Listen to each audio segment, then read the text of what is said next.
Ration డీలర్లు మరోసారి పోరుబాట పట్టారు.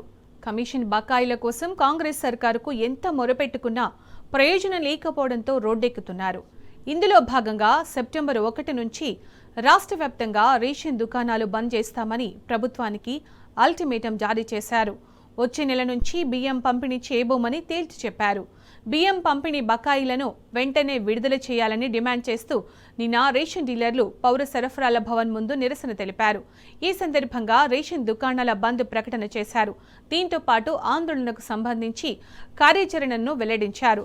సర్కారు ముందుకేస్తే వచ్చే నెల 4వ తేదీన అసెంబ్లీని ముట్టడిస్తామని హెచ్చరించారు. బకాయిలు విడుదల చేయాలని డిమాండ్ చేస్తూ అన్ని జిల్లాలో కలెక్టర్లకు, సివిల్ సప్లై అధికారులకు ఇప్పటికే వినతి పత్రాలు ఇచ్చారు. మాకు రావాల్సిన కమిషన్ 5 నెలల నుంచి కూడా మరి ఇవ్వట్లేదు.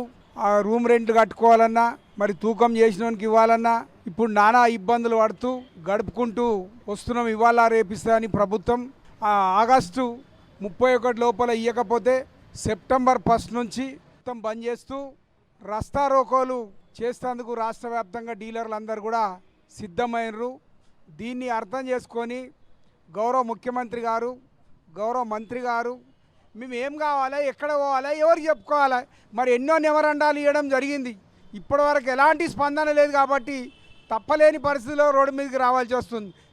ఈరోజు వరకు 5 నెలల బియ్యము ప్రజలకు పంపిణీ చేసి ఈరోజు వరకు కూడా 5 నెలల నుంచి కమిషన్ లేక ప్రతి రేషన్ డీలర్ ఇబ్బంది పడుతున్నారు. రాష్ట్ర ప్రభుత్వం ఏదైతే ప్రజాప్రభుత్వం అని చెప్తుందో ఇప్పటి వరకు కూడా కేంద్రం డబ్బులని, రాష్ట్రం డబ్బులని చెప్పి డీలర్లకు అయోమయానికి గురి చేసి ఇప్పటి వరకు కూడా కమిషన్ లేకుండా ఇబ్బందులకు గురి చేస్తుంది. కాబట్టి రేషన్ డీలర్ల యొక్క ఆవేదనను గుర్తించి తక్షణమే మంత్రి గారు మాకు ఇస్తా అన్నటువంటి కమిషన్ ఎప్పటికప్పుడు రిలీజ్ చేసినట్టయితే మేము అన్నిటికీ సిద్ధంగా ఉంటాం. తెలంగాణ రాష్ట్ర వ్యాప్తంగా కూడా డీలర్లు ఎదుర్కొన్న సమస్య చాలా జటిలమైంది. మరి 5 నెలల కమిషన్ ఇవ్వక మేము ప్రతిరోజు కూడా మా రాష్ట్ర అధ్యక్షులు నాయకోట అన్న గారు, మేము అందరం కూడా ప్రతిరోజు ప్రతి వారం కూడా ప్రతి కమిషనర్ని అందరినీ కలవడం జరుగుతుంది. ఇవాళ రేపు అని మరి దాట వేస్తున్నారు. మాకు సెంట్రల్ నుంచి రాలేదు, రాష్ట్రం నుంచి రాలేదని చెప్తాం జరుగుతుంది. ఇవన్నీ కాకమ్మ కథలు కాకుండా డీలర్ల యొక్క కడుపు కాలుతుంది. ఇక్కడ మేము రోడ్డు మీదకి వచ్చే పరిస్థితి జరుగుతుంది. కాబట్టి మీరు ఏదేమైనా మాకు 1వ తారీఖు వరకు మా కమిషన్ రిలీజ్ చేయకపోతే తీవ్రంగా కూడా మేము రాష్ట్ర వ్యాప్తంగా మరి మేము కూడా నిరవధిక బంద్ పెడతాము. మీరు ఎప్పుడైతే కమిషన్ రిలీజ్ చేస్తారో అప్పటిదాకా కూడా మేము మరి మా దుకాణాలు బంద్ పెట్టుకుని ఉంటాము. మీరు కమిషన్లు రిలీజ్ చేస్తేనే దుకాణాలు కుల్లా అవుతాయి.